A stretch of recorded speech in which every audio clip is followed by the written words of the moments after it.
Maintenant, allons dans Actes chapitre 10, verset 9. Le lendemain, comme ils étaient en route et qu'ils approchaient de la ville, Pierre monta sur le toit vers la 6e heure pour prier. Il eut faim et il voulut manger. Pendant qu'on lui préparait à manger, il tomba en extase. Il vit le ciel ouvert et un objet semblable à une grande nappe attachée par les 4 coins, qui descendait et s'abaissait vers la terre, et où se trouvaient tous les quadrupèdes et les reptiles de la terre et les oiseaux du ciel. Et une voix lui dit, « Lève-toi, Pierre, tue et mange. » « Non, Seigneur, car je n'ai jamais rien mangé de souillé ni d'impur. » Alors Pierre reconnaît qu'on ne peut pas tout manger. Il obéit à la Torah. Je pense que c'est dans Lévitique 11, où sont écrits qu'est-ce qu'on a le droit de manger, qu'est-ce qu'on n'a pas le droit de manger. Pour la 2e fois, la voix se fit entendre à lui. Ce que Dieu a déclaré pur ne le regarde pas comme souillé. Cela arriva jusqu'à 3 fois, et aussitôt après, l'objet fut retiré dans le ciel. Alors ce verset-là, beaucoup s'en servent pour pouvoir dire, bon, on peut manger n'importe quoi. Que les lois ont été abolies, on n'a plus besoin d'obéir aux lois, et blablabla. Hein, on connaît le langage, le discours. Alors, verset 17. Tandis que Pierre ne savait en lui-même que penser du sens de la vision qu'il avait eue, voici les hommes envoyés par Corneille, s'étant mis en quête de la maison de Simon, se présentèrent à la porte. Alors, il était troublé, Pierre, par ce qu'il venait de voir comme vision, parce que lui aussi, il se disait, ben, pourquoi Dieu, tu sais, c'est comme, pourquoi je pourrais manger n'importe quoi, alors que Dieu dit dans la Torah, dans l'Ancien Testament, qu'on n'a pas le droit. Il y a des prescriptions précises, même. Tout est vraiment bien détaillé. Mais un peu plus loin, on trouve la réponse.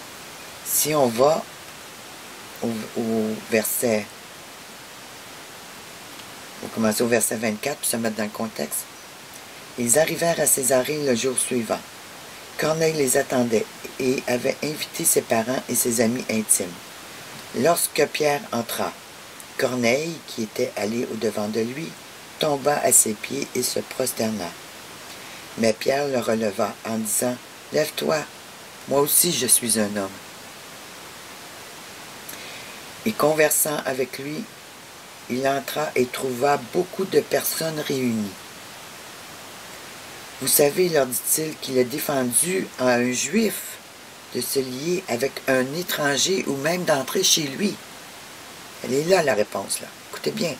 « Vous savez, leur dit-il, qu'il est défendu à un juif de se lier avec un étranger ou d'entrer chez lui. Mais Dieu m'a appris à ne regarder aucun homme comme souillé ou impur. C'est pourquoi je n'ai pas eu d'objection à venir. Puisque vous m'avez appelé, je vous demande donc pour quel motif vous m'avez envoyé chercher. » Alors elle est là, la réponse. La vision qu'il avait eue sur le toit et à ne regarder personne comme étant souillé parce que Dieu veut annoncer son salut à tous. Dieu est le créateur de tous. Alors, encore une fois, cela n'a rien à voir avec le fait de manger ou de boire selon ce qu'on pense nous qui est bon. Il faut y aller selon les lois de la Torah. Ça n'a rien à voir, le contexte ici. Alors, elle est là, la réponse. C'est que Dieu nous demande de ne regarder personne, aucun homme, aucune femme, aucun individu, comme étant souillé et impur. Tous sont appelés au festin de l'agneau. Alors, c'est donc notre mandat de leur annoncer à tous la parole de Dieu, le salut en Jésus-Christ, car tous sont appelés. Si nous allons dans 1 Timothée 4:4,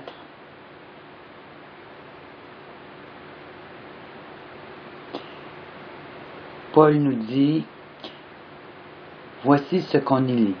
Car tout ce que Dieu a créé est bon, et rien ne doit être rejeté pourvu qu'on le prenne avec action de grâce. Nous avons vu que Paul n'avait rien contre le fait de consommer des viandes consacrées aux idoles, en notant qu'on n'était pas une occasion de chute pour nos frères, nos sœurs qui pourraient nous voir. Mais est-ce que ce verset nous donne l'autorisation de manger du rat, du serpent, de l'araignée, du vautour ou tout autre animal qui est interdit dans la Torah? Paul nous dit dans 1 Timothée 4,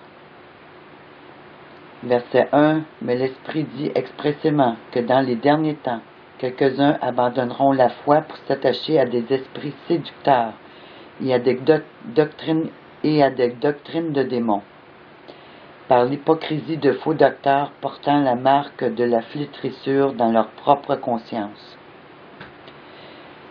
Ils prescrivent de ne pas se marier et de s'abstenir d'aliments que Dieu a créés pour qu'ils soient pris avec action de grâce par ceux qui sont fidèles et qui ont connu la vérité. »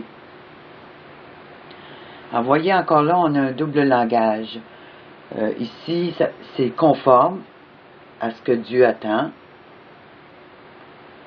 alors qu'à d'autres places, Paul nous dit qu'on peut manger de la viande sacrifiée aux idoles.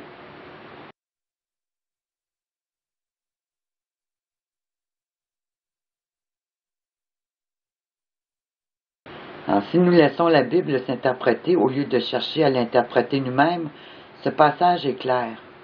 Quels sont les aliments que Dieu a créés pour qu'ils soient pris en tant qu'aliments? Eh bien, Dieu nous le dit dans Lévitique 11. Ces aliments peuvent être pris avec action de grâce par ceux qui sont fidèles, qui croient qu'il faut appliquer Lévitique 11 et qui ont connu la vérité, dans le cas présent, celle des viandes pures et impures, telle qu'elle est révélée dans Lévitique 11. Ainsi, cet aliment est sanctifié, mis à part pour une raison et dans un but saint, par la parole de Dieu et par la prière de celui qui rend grâce à Dieu d'avoir créé ces aliments comestibles pour les hommes. Alors qu'au verset 4, Paul nous dit que tout ce que Dieu a créé est bon et rien ne doit être rejeté, pourvu qu'on le prenne avec action de grâce. Mais ce verset-là, ça voudrait dire qu'on peut manger de n'importe quoi, même les choses interdites dans Lévitique 11, en autant qu'on demande au Seigneur de les bénir, puis qu'on les prenne avec action de grâce, qu'ils soient sanctifiés. Alors, l'apôtre Pierre déclare à l'intention des chrétiens, « Comme des enfants obéissants, ne vous conformez pas aux convoitises que vous aviez autrefois quand vous étiez dans l'ignorance, mais puisque celui qui vous a appelé est saint, vous aussi soyez saints dans toute votre conduite, selon qu'il est écrit, « Vous serez saints, car je suis saint. » Alors, le passage des Écritures que l'apôtre Pierre cite ici se trouve dans Lévitique 11, versets 44 et 45. Chapitre dans lequel Dieu recommande à son peuple de ne pas manger de viande impure. L'exhortation à être saint est toujours valable et celle relative aux viandes impures s'applique toujours elle aussi.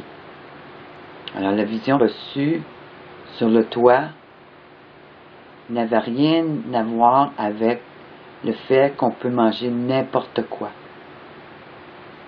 Nous l'avons vu, je vous ai donné le verset qui donnait la description de cette parabole, de cette vision.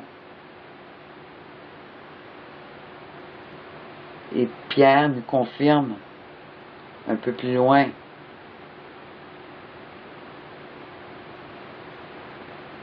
Et Pierre nous confirme en citant Lévitique 11, 44, 45 que la viande impure s'applique toujours pour de nos jours. Rien n'a changé. La loi ne change pas d'un iota.